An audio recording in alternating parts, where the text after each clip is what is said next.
Hi, it's Roger from MiWayJourneys. I traveled to the Normandy beaches a while ago and I wanted to provide this ideation to you.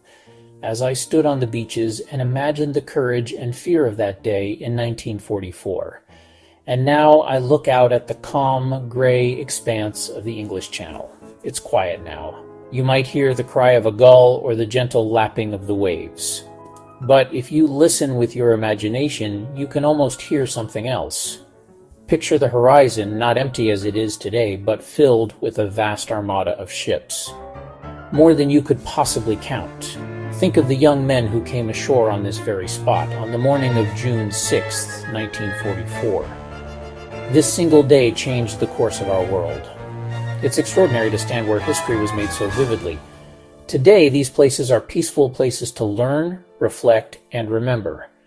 We'll journey from east to west. Sword, Juno, Gold, Omaha, and Utah, and the German defenses that awaited them, with simple tips to make your visit meaningful. Let's go. Our journey begins at the easternmost edge of the invasion area. This is Sword Beach. It stretches for about 8 kilometers near the mouth of the River Orne, beside the seaside town of Ouistreham. On D-Day, this British landing zone had an ambitious goal: secure the beach, then push for the road hub of Caen. As dawn broke, British troops, including Lord Lavate's commandos, and a proud contingent of Free French stormed ashore. German fire from villas and dunes, machine guns and mortars, met them head-on. Yet, they fought off the sand and pushed inland.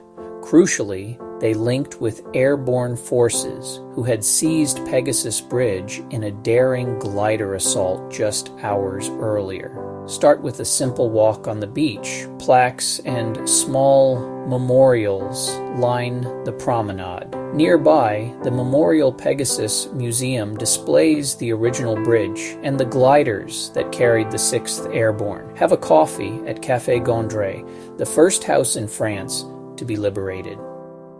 Parking is available along the coast. Arrive early in summer. Memorial Pegasus can be busy. Book ahead. Wear comfortable shoes for sand, pavement, and grassy paths. Stand on the modern bridge and watch peaceful boats pass through the canal. Leaving Sword behind, we travel west to Juno Beach, between Sword and Gold, where the 3rd Canadian Infantry Division landed. Main landings focused on Collville-Saint-Laurernt-sur-Mer, Bernières-sur-Mer, and Saint-Aubin-sur-Mer. The beaches were mined and obstructed, the seawall lined with bunkers and gun emplacements. Rough seas delayed landings, the tide ran high, obstacles lurked underwater, and the first waves met brutal machine gun and artillery fire, especially at Courcelles. Despite heavy casualties, Canadian tenacity broke through, pushing farther inland than any Allied force on D-Day. Start at the Juno Beach Center in Collville-sur-Mer. Modern, interactive, and deeply moving, it tells Canada's story. Walk the promenade for memorials and a preserved bunker now serving as a monument. Courcelles offers a pretty harbor and plenty of cafes. The center has ample parking and excellent guided tours of the beach and surviving bunkers, often led by passionate young Canadians.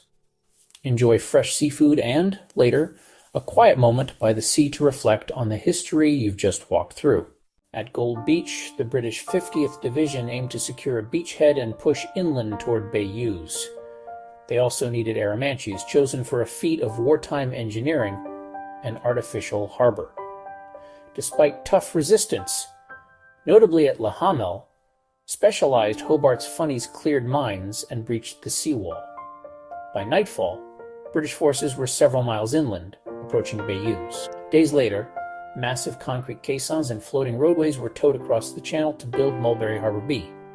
From the cliffs, you can still see the hulking remnants offshore, stark proof of Allied scale.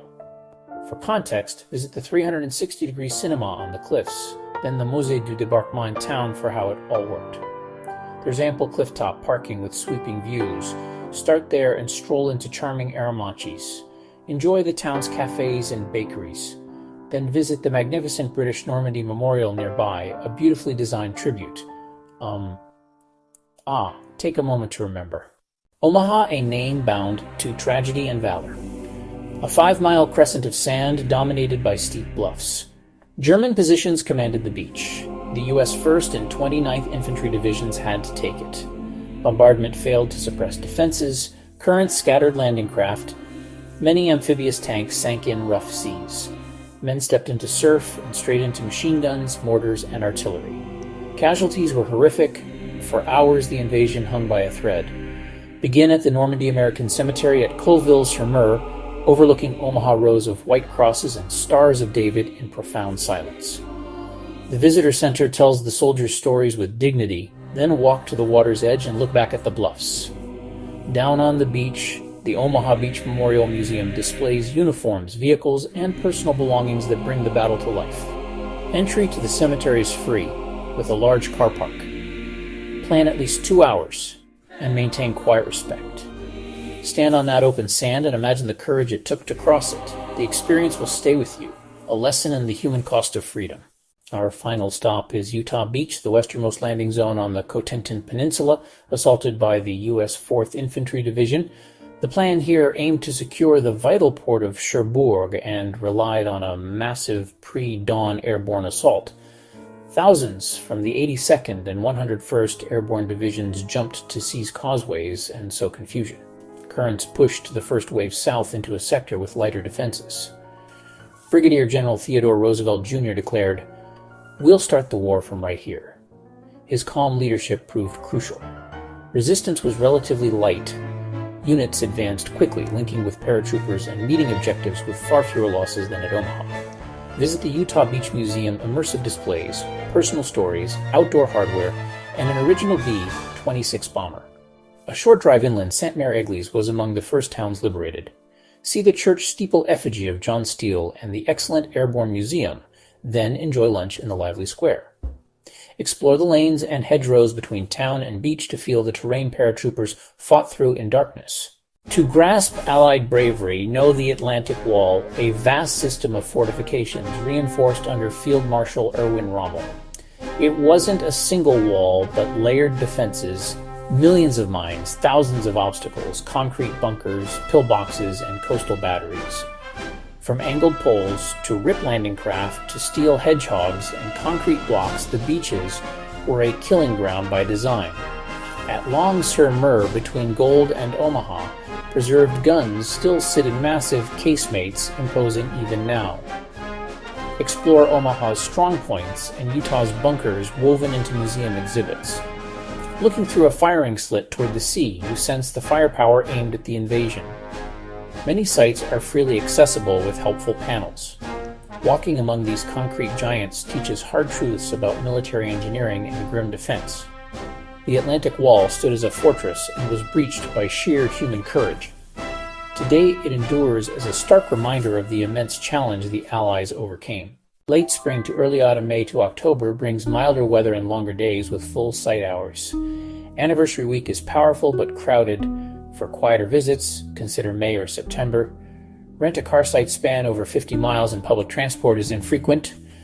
Dress in layers. Coastal weather shifts fast and winds can be strong. Wear sturdy walking shoes. You'll cover sand, grass, cobblestones, and concrete. Carry water and snacks. Towns like Arromanches and Saint-Mère-Église have cafes, but remote sites may not. For popular museums, Memorial Pegasus, Juno Beach Center book online, especially in July and August. Remember where you are. These are sacred places. Maintain quiet respect. Consider a local guide. They bring history alive with personal stories and deep landscape knowledge, tailoring the day to your interests. Hiring a guide is something that can make a big difference to your adventure. As your journey ends, you leave with more than photos, you leave with a feeling. Awe at the operation's scale, sorrow for lives lost, and deep respect for the generation that endured. Normandy isn't just a chapter in a book, it's a living landscape of memory where life has returned. The piece you see is the legacy of the courage you've learned about. A child's laughter, a quiet cafe conversation, and the tide at Arromanches, all made possible by 1944. They fought and fell for a future they would never see a future where freedom could flourish. By walking these sands, visiting cemeteries, and listening to stories, you help keep memory alive. You become a witness for a new generation. The wind carries echoes of bravery, sacrifice, and hope, ordinary people doing extraordinary things. The beaches are quiet. The tide erases footprints as years have eroded the evidence, but the story remains. It remains in bunkers, in white crosses, in the hearts of those who live here and now with you. I want to thank you for watching, and remember to like and/or subscribe.